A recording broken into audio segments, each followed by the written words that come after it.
first step of healing is actually having to forgive without an apology. Believe it or not, oftentimes we hold people in our hearts only because the affliction that is done to us, because we feel like if we let it go, that means that they get away with it. In actuality, that's not what it means, because forgiveness is not really for the other person. It's actually for you. It's to keep you from being resentful, keep you from being bitter, keep you from being miserable, keep you from acting out of the ordinary. Because once you start behaving and conditioning yourself to what was done to you, I feel like that's when you allow the other person to win.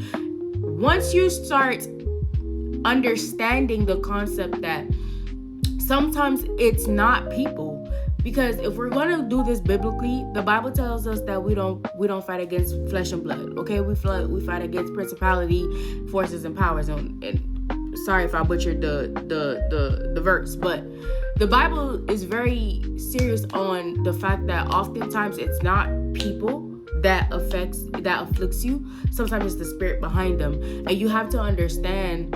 That sometimes people do things not because it's necessarily you, but because it's something that they're dealing with or something that has happened to them. And so then they tend to project onto other people. And sometimes it's honestly life experiences has caused people to do things to you because that's the only way they know how to behave.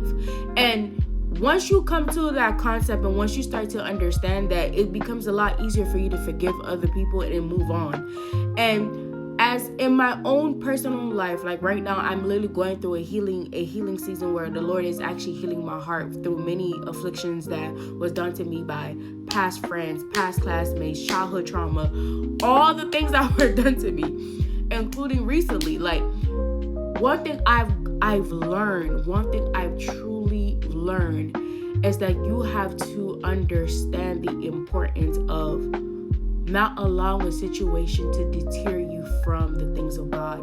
And holding somebody hostage in your heart is one way you can deter that. It's one way you can walk away from what God is calling you, because again, the Lord calls us to forgive.